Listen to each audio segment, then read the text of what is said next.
Okay, ways that you can try to hide that you are actually an injecting speed addict. You can always have lots of makeup on your arms, and when you're doing sex work, you need to kind of always put your arms like this. You're looking like a bit of a tosser, but you've got to hide the tracks in your arms. Or you can use your feet, but you know, that's incredibly dodgy as well. And the worst thing, I remember somebody not able to get a vein, and so then they injected in their neck. Yeah. Necks, anything to do with necks, tattoos, injecting shit, all dodgy. Just wrong. Wrong town. Yeah, wrong town, definitely. But no, I've seen people do some pretty sick shit. Like one bloke used to inject there, and he got pulled over by the coppers. And yeah, they didn't take it any further, but they put the scare up him. So he then had a band-aid over there.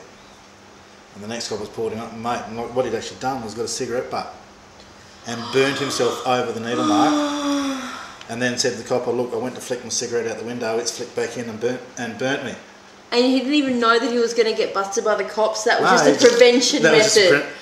Oh, dodgy! Another one used to get the vein on the back of his hand and scratch at it and pick at it until you had a sore come up on it and get a little bit infected.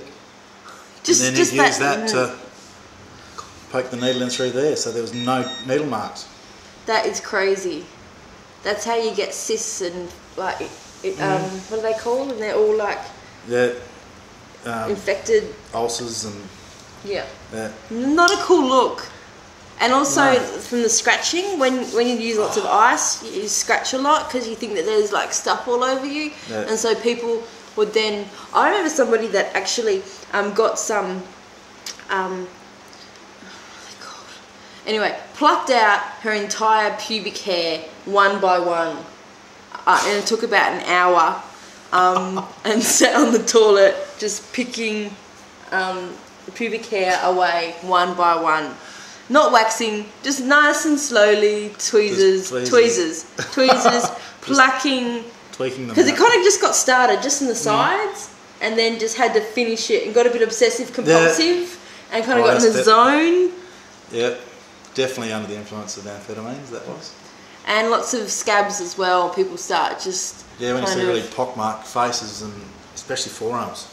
That's when I notice people really imagine things that, oh, there's something there. And go to blackheads, and then they turn into like molehills. Yeah. Or mountains. Yeah, mountains turn into molehills. I suppose a blackhead, a molehill is a mountain compared to that. Exactly, that's pretty gross. But no, there's some pretty... different behavioural traits out there with people under the influence.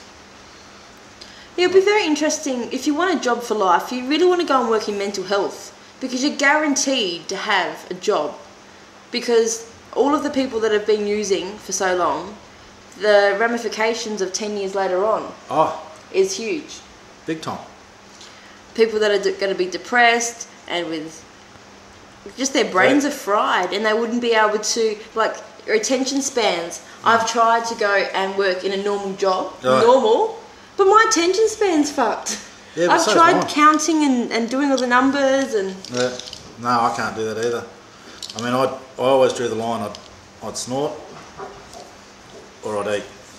I'd never have picked, never will pick. I always said I'd give my licence away if it came to that. And I think that's probably one reason why I've kept some sense of sanity. Because then people get addicted to the needle. It's the rush. Yeah, it's the rush from going like that first time. That's what they're chasing. Chasing the first rush. Because you'll never get it back again. Nah. Just like when you're getting stoned, you'll never get the same stone feeling. Yeah. Get a good feeling, but you don't get that same one. But yeah, like I know people that have used a lot less gear than I've done over the years, but they picked it, and now they're fried. They get paranoid about anything, and the smallest, stupidest of things, panic attacks, become major issues in their life, It's called created chaos. Yeah. Have you heard of the theory of created chaos? No, but I'm sure you can tell me about it. Okay, well, created chaos is usually when you're on Iceland gear and stuff, and you're hanging around lots of dodgy people, and there's just crises happening all the time because you're losing shit, you're forgetting stuff, you're usually hanging around dodgy people, and so their kind of life, wherever the dodgier you get, the more created chaos kind of appears. Just bullshit, like these full-on people having nervous breakdowns, but when you step back and look at things, it's not that bad. No, it's never that bad. It's just that amphetamine paranoia. And it's amplified. Yeah, that's the best word for it. It amplifies it out of proportion. Reality does not exist. What's reality? It's probably a good way to put it when you're into that state. But and that's like there's drugs out there that you just don't want people using when they're driving. Like speed, yeah, it keeps you awake. In a lot of cases, I prefer the driver coming at me to have something in their system. But then you get your drugs like ice that freak you out, as well as even with only a small amount. And I remember driving with a bloke that he was out of gear. I only had enough to get me home. I had a bit of ice left in my tin, and I said to him he could have it, but I won't ever drive on it. And he's the big old tough biker type thing with hair shorter than mine and absolutely covered in tats. I've done plenty of drugs over my life, nothing, I can handle it all. And I gave it to him. 3 hours later down the road, he's calling me up and abusing me because he swears his hair has grown that much. It's down around his ankles, and it's really starting to freak him out. Oh no! And like, you saw this bloke, he's a big boy, he makes me look small. And yeah, I wet myself laughing at him. I thought, I told you. And you get warned, but it takes over. Yeah.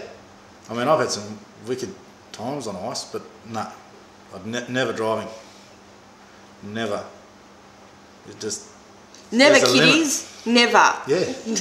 Don't do drugs. That simple. Well, sometimes do drugs now and then, but don't ever do it 2 days in a row. Because once you go up, you can't come back down again. No, once you go up, you will go down and you'll crash. Yep. And the longer you stay up, the harder the crash. And the longer the crash too. Definitely. With that, see you later.